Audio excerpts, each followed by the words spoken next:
Start. అందరికీ నమస్కారం. నా పేరు అరవింద్. గౌరవనీయులైన ప్రధాన ఉపాధ్యాయులకు నా నమస్కారాలు. ముందుగా మీ అందరికీ 80వ స్వాతంత్ర దినోత్సవ శుభాకాంక్షలు. ఈరోజు మన భారతదేశానికి స్వతంత్రం లభించిన గొప్ప రోజు. 1947 ఆగస్టు 15 బ్రిటిష్ పాలన నుండి మన దేశం విముక్తి పొందింది. ఈ స్వేచ్ఛ మనకు లభించడానికి మహాత్మా గాంధీ, నెహ్రూ, సుభాష్ చంద్రబోస్ వంటి మహనీయులు తమ ప్రాణాలను అర్పించారు.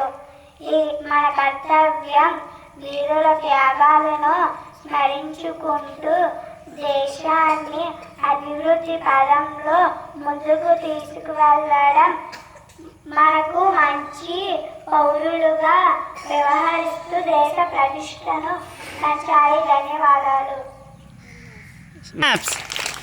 చాలా బాగా చెప్పావమ్మా. స్పష్టమైన తెలుగు పదాలతో అదరగొట్టేశావు.